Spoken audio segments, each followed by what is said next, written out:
Bienvenue tout le monde sur la chaîne Question de Perspective et aujourd'hui sur mon analyse du jeu Symphony of War de Neelim Saga. Et évidemment, on va répondre à la question, est-ce que ce jeu est pour vous? Donc, Symphony of War de Neelim Saga est sorti le 10 juin 2022 à peu près 10 000 évaluations. C'est quand même pas beaucoup, mais un peu plus que certains jeux que j'évalue, donc un entre-deux. Et le jeu se trouve autour de 25,99 sur Steam et autres plateformes.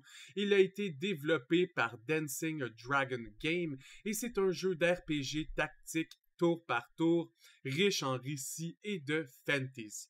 Donc, quand vous commencez la partie, vous pouvez décider le niveau de difficulté. Je cache le niveau cadet qui est All Player Unit Take 50% Less Damage.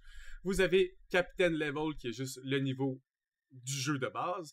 Vous avez Warlord qui est les ennemis ont des points de vie et des attaques augmentées. Et vous avez Ludicrous qui est les ennemis sont très intelligents, sont plus braves, sont plus ruthless et sont moins forgiving. Donc, tout est fait pour essayer de vous tuer.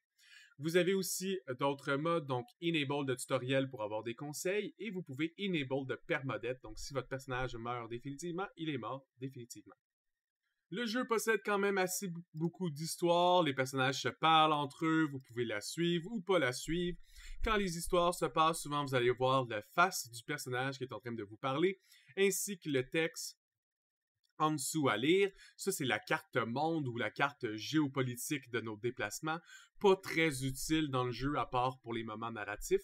Quand vous êtes dans un camp et que ça a un peu de moments narratifs, ça se passe ainsi. Donc, encore une fois, vous avez la face du personnage. D'ailleurs, grosse différence de graphisme entre les personnages, comment ils sont représentés dans leur texte et qu'est-ce qu'a l'air ce personnage dans le jeu. Parce que lui, là, c'est lui, là, au milieu. Il se ressemble tellement pas. Maudit que les graphiques sont laids. Donc, quand vous jouez, vous êtes sur une map qui ressemble toujours à celle-ci. Évidemment, il pourrait y avoir des châteaux, des villes, mais ce que je veux dire, c'est une vue top-down, une vue par le haut, vous voyez votre armée avec des petits carrés, et quand vous cliquez sur votre personnage, vous allez voir tous les carrés de déplacement possibles vers les ennemis. Tout ce qui est en bleu, c'est vos alliés, tout ce qui est en bleu, c'est votre armée à vous, tout ce qui est en vert, c'est vos alliés, et tout ce qui est en rouge, c'est vos ennemis. Donc, quand vous cliquez, tout ce qui est en bleu, c'est où vous pouvez vous déplacer. Ce qui est en rouge, c'est où vous allez pouvoir attaquer une fois que votre déplacement est terminé. Donc, je peux aller mettre directement dans la face de l'ennemi et l'attaquer si je veux. Une fois que vous attaquez, vous pouvez aussi décider de wait, mais on va l'attaquer. Vous voyez la différence de threat entre les deux armées. Évidemment, pour l'instant, dans le tuto, là, mon armée est composée uniquement le personnage principal. Et on voit que mon threat, c'est 995, mais son threat à lui, c'est 2026. Donc, il est 2 fois plus fort que mon armée. Et pour l'instant, notre morale aux deux est good. Une fois que vous lancez le combat, vous tombez en mode automatique. Il n'y a pas de tour par tour à calculer. Une fois que l'armée se déclenche, dans le fond, l'armée qui a attaqué le premier va attaquer. Après ça, l'armée qui défend va attaquer. Après ça, l'armée qui a attaqué va réattaquer. Et après ça, l'armée qui défend va réattaquer. Donc 2 fois chaque. Et ça termine l'échange. Si c'était des archers, les archers tirent qu'une seule fois. Il n'y a pas de réplique et c'est terminé. Donc je l'attaque pour 12. Il m'attaque pour 58, je le réattaque pour 12, et il me rattaque pour 58, et ça termine l'échange. Évidemment, il m'a fait vraiment plus de dégâts total, donc il a gagné l'échange de guerre. Évidemment, c'est un tuto, c'est fait pour qu'il nous casse la gueule. Là, il nous montre que le jeu, évidemment, c'est pas d'avoir des troupes individuelles, c'est que chaque carré de la map est plutôt une armée. Donc, quand vous attaquez avec votre armée, chaque membre de l'armée va faire son action. Donc, les 3 chevaliers vont sauter et attaquer, les 3 archers vont tirer, et si vous avez des healers ou des mages, ils vont soit faire leur spell de guérison ou leur spell de dégâts. Donc, les combats ressemblent vraiment plus à cette map-ci. Vous avez des châteaux, des places que vous pouvez aller capturer sur la map. Pour l'instant, ils sont rouges, donc appartiennent à l'ennemi. Mais vous avez aussi des choses comme cette mine, où si vous voyez un lingot d'iron de fer. Donc, si je prends possession de cette mine, j'envoie un unit à l'intérieur, puis que je la prends contrôle, je vais gagner ces lingots-là. Les ressources dans le jeu sont très utiles parce que entre les combats, vous allez pouvoir aller dans votre village. Puis quand vous êtes dans votre village, c'est là que vous êtes capable de faire les évolutions de votre personnage. Vous êtes capable de mettre des items à votre armée pour augmenter la statistique de votre armée, mais vous pouvez aussi prendre chaque membre individuel de votre armée et essayer d'augmenter sa classe. Donc quelqu'un qui est juste quelqu'un qui se battait avec une épée de base, il peut devenir un gros tank avec un bouclier de templier, mais il pourrait aussi devenir un assassin ou devenir une autre classe, comme quelqu'un avec un archer peut devenir quelqu'un avec un arbalète ou quelqu'un avec un arc long. Et toutes ces classes-là, pour les augmenter, prennent des ressources que vous allez débloquer à même la map quand vous allez prendre contrôle de ces points-là. Aussi, quand vous êtes dans le mode entre les combats, vous allez pouvoir acheter des choses, que ce soit des gens que vous recrutez directement dans votre armée ou des objets que vous voulez équiper à votre armée. Mais dans les deux cas, ça va vous prendre de l'argent et cet argent-là se fait avec les prises de village dans la map. Donc, tout ce qui ressemble à un manoir avec des petites villes alentour, si vous prenez possession de cet établissement, vous allez faire de l'argent que vous allez pouvoir dépenser entre les combats pour vous donner plus de chances de réussir. Aussi, on a notre faction. Pour l'instant, on peut voir que mon rang de faction est très, très, très bas. Mais à chaque fois que vous prenez contrôle d'un village ou d'un endroit, vous allez pouvoir faire de l'XP de faction. Puis plus votre faction est haute, plus vous êtes capable de recruter des gens de talent ou acheter des gens de talent parce que les gens vous font vraiment confiance pour vos capacités.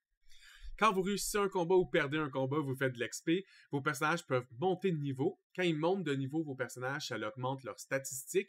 Et certaines classes demandent aussi des statistiques précises pour être capable d'évoluer. Donc, probablement que votre healer de départ, pour devenir un prêtre, pour être capable de guérir encore mieux, bien, il va avoir besoin d'avoir un certain nombre en magie. Donc, une fois qu'il a atteint ce nombre-là, en montant de niveau, bien là, vous êtes capable de faire son changement de classe si, évidemment, vous avez les ressources nécessaires pour le faire. Donc, voyez, j'ai capturé l'objectif, il change en bleu, j'ai 15 d'XP faction, j'ai eu 1500 gold rajoutés à mon armée et on peut continuer à combattre. L'objectif termine une fois qu'on fait l'objectif final. Entre autres, celle-là, c'est capturer la base ennemie. Ça peut être de défendre la vôtre jusqu'à temps qu'il n'y ait plus d'ennemis. Ça peut être de battre tous les ennemis de la map, ainsi de suite. L'important, c'est de faire ce qui est demandé. Sur la map, quand vous arrivez à côté de quelqu'un, vous pouvez aussi décider de guérir. Vous pouvez juste faire cette option si vous avez des guérisseurs dans votre armée et vous pouvez guérir une personne de l'armée qui est proche de vous ou dans votre propre armée, dépendant du nombre de guérisseurs que vous avez dans votre armée. Donc, si vous en avez 3, vous pouvez guérir 3 personnes, mais vous pouvez juste le faire 3 fois par armée. Donc, votre armée de guérisseurs, il faut faire attention de ne pas toujours guérir pour rien, parce que dans tout le combat global, il va juste pouvoir le faire 3 fois. Évidemment, si vous rentrez dans un autre combat, c'est refresh, donc vous allez toujours avoir 3 fois par combat total. Un autre des aspects le fun aussi du jeu de stratégie, c'est que si vous êtes sur une montagne et vous êtes un archer, vous pouvez tirer plus loin, puis ainsi éviter qu'un groupe d'archers soit capable de faire un tir de rétaliation, parce qu'il ne se rend pas à vous en haut de la montagne, mais vous vous rendez à lui. Donc, certains aspects stratégiques à avoir avec la map qui sont très, très le fun. Moi, personnellement, bien apprécié cet aspect stratégie dans le jeu. Donc évidemment, je vais skipper beaucoup de gameplay pour la simple et bonne raison que c'est assez répétitif à regarder. Après tout, on fait que se déplacer. Vous allez me voir déplacer des units et des units s'attaquer. Pour des jeux qui seraient similaires dans sa nature, ça serait les Fire Emblem. C'est très, très similaire à comment les Fire Emblem se jouent. Par contre, c'est pas la même histoire, c'est pas les mêmes personnages, c'est pas les mêmes classes. Mais si vous avez apprécié jouer à des jeux comme Fire Emblem, c'est impossible que vous n'aimez pas Symphony of War. C'est très similaire. Surtout aux plus vieux, quand il y avait des moins beaux graphiques, puis c'était moins à propos de se promener dans la ville pendant 3 heures pour parler à des gens. Mais vous pouvez quand même travailler vos relationships. Vous pouvez à n'importe quand aller voir les guides de référence sur toutes les stats, les affinities, les traits et ainsi de suite. Vous avez la possibilité, comme je disais, d'acheter des objets directement. Et vous avez aussi la possibilité d'acheter des gens recrutés dans votre armée. Différents niveaux. Donc, vous avez les gens que je cache qui sont en noir, donc les personnes qui n'ont aucun skill ou qui n'ont pas de niveau plus haut. Et vous avez les personnes en vert qui sont des uncommon et ça monte donc bleu et etc. Vous avez aussi des technologies que vous pouvez décider d'apprendre. Donc, vous pouvez vous focusser dans l'Academy of War, dans Tactic and Common ou dans Craft Technology. Quand vous faites vos missions, vous gagnez des parchemins, qui est une des statistiques qu'on voit ici dans le parchemin qui fait partie des statistiques en haut, je veux dire. Et vous pouvez les dépenser pour débloquer ces skills. Plus vous montez, plus vous en avez, plus ça coûte de parchemin. Donc, choisissez ce que vous allez utiliser pour vrai. Quand vous êtes dans ce petit tableau vous pouvez soit déployer votre armée et commencer la mission, vous pouvez organiser votre armée, donc faire toutes les modifications à votre armée que vous aviez envie de faire, changer les classes, changer les équipements et ainsi de suite. Vous avez le Tech Tree que je viens juste de vous montrer dans lequel vous dépensez vos parchemins. Vous avez le Marketplace dans lequel vous pouvez acheter des units ou des objets. Vous avez le tutoriel et les infos pour avoir des infos. Vous avez le support pour tout ce qui est côté support. J'ai pratiquement jamais utilisé cette petite section. Vous avez Arena pour vous pratiquer et faire des combats. Et vous avez aussi Système pour modifier directement dans les options. Quand vous êtes dans le mode modifier un unit, votre armée, vous pouvez soit move chacun des units sur le grid de 9 ici. Vous pouvez même les mettre entre les deux. Donc, vous pouvez voir que ce soldat-là n'est pas réellement dans un carré. Il est un peu au milieu et un peu sur le côté droit si on se met face du même côté que les soldats. Vous pouvez décider de les placer comme vous voulez. Pour l'instant, j'ai pas de soldats au milieu, donc mes archers pouvaient être au milieu, mais je pourrais décider de mettre des tanks en avant, des DPS au milieu, puis des archers en arrière, ou des healers en arrière de mes archers, et ainsi de suite. Vous pouvez rajouter des units, donc vous avez un nombre de units de points que vous pouvez avoir dans un squad, dépendant du leadership de votre leader du unit. Donc pour l'instant, je pourrais rajouter des gens et donc avoir plus de soldats, puis ainsi augmenter la force de mon armée. On peut aussi voir que dans mes équipes artefacts, j'ai un d'empty, 2 de lock, donc je pourrais aussi aller dans artefact et en équiper un. Comme je pourrais rajouter un unit, je pourrais aussi en enlever un. Je pourrais aussi regarder les statuts, changer les classes, utiliser des items précis qui ne sont pas des artefacts, ou encore tout simplement vider au complet ma squad pour en créer une nouvelle. Vous pouvez aussi prendre n'importe quel unit et créer une nouvelle squad avec s'il y a les capacités de leadership et donc avoir des armées toujours de plus en plus grosses. Et quand vous rentrez dans une mission, ça va vous dire jusqu'à combien d'unités d'armée vous pouvez deploy dans le combat. Donc, si ça vous dit 6-7, ben, vous pouvez choisir 6-7 leaders. Ils vont tous venir avec leur armée à eux. Et pour terminer, le système de classe. Donc, en ce moment, je suis sur une healer. Et on peut voir que la healer, elle a 4 choix d'upgrade. Soit que je deviens un hospitalier, un acolyte, une prêtresse ou une sirène. Chacune de ces classes-là vont venir avec un requirement. Donc, on peut voir que pour devenir une sirène, mon personnage doit avoir 20 de magie. Pour l'instant, je suis rendu à 21, donc je suis correct. Mais on doit aussi avoir un gem dans notre inventaire. On peut voir ici que j'ai un gem dans mon inventaire, donc je pourrais transformer ma médic en sirène. Évidemment, si vous ne savez pas qu'est-ce que font les classes, c'est tout le temps une petite indication que je cache un peu avec mon vidéo, mais ici, ça dit entre autres que la sirène fait du Dark Elemental Magic, donc on passe de quelqu'un qui guérissait à quelqu'un qui va plus venir faire du dégât et empêcher les ennemis de se déployer à plein potentiel. Une fois que vous êtes prêt, vous lancez le combat, vous avez le nouveau scénario devant vous et suffit de comply et de faire ce qu'on a à faire.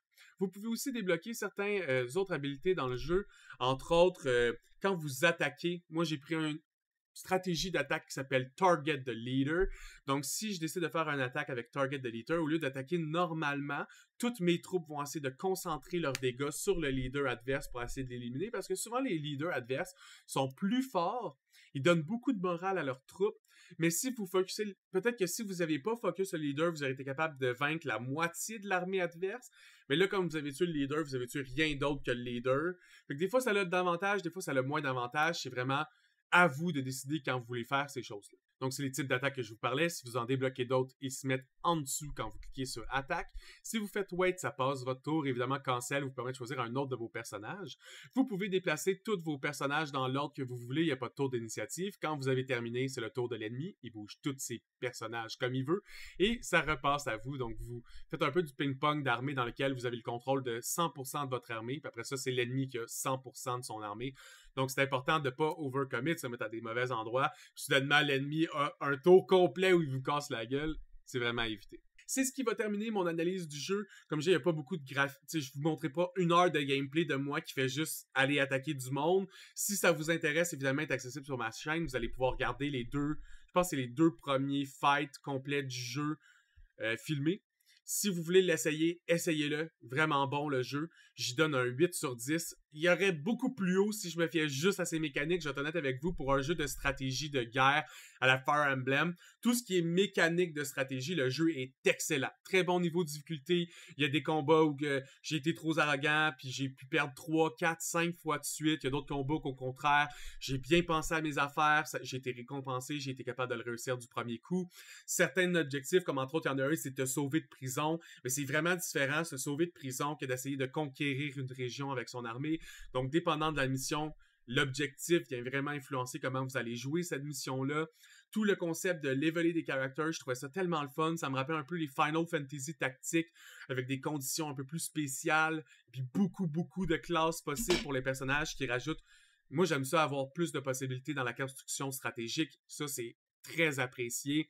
Donc, pour le côté mécanique du jeu, le jeu est très excellent. Si on enlevait le côté graphique, ce serait probablement un 10 sur 10, mais je peux pas lui donner 10 sur 10 parce qu'il est laid. Donc, pendant la 1 heure que je jouais, même je pense que j'ai joué un autre 6-7 heures en date au jeu, le jeu, il est vraiment le fun. Vraiment le fun. Mais il est aussi laid qu'il est le fun. Mais quand je joue, je suis constamment en train de me dire à quel point le jeu, il est super laid. Je suis comme, pourquoi les personnages sont pas aussi beaux quand ils me parlent? C'est comme ils sont juste beaux quand ils me parlent dans l'histoire, puis le résultat sont horribles. J'aimerais ça qu'il en fasse un autre, qui essaie peut-être de peaufiner les graphiques, qui trouve peut-être une façon d'en faire des plus polish. Il y en a maintenant. Il y a plein de jeux stratégiques qui ont des super beaux graphiques de nos jours. Je pense qu'ils sont capables, mais pour 20 à 25$, surtout si vous êtes capable de le trouver à rabais pour encore moins que ça, achetez-le, jouez-y. Vraiment le fun. Puis au plaisir de se voir sur une autre vidéo tout le monde. À plus.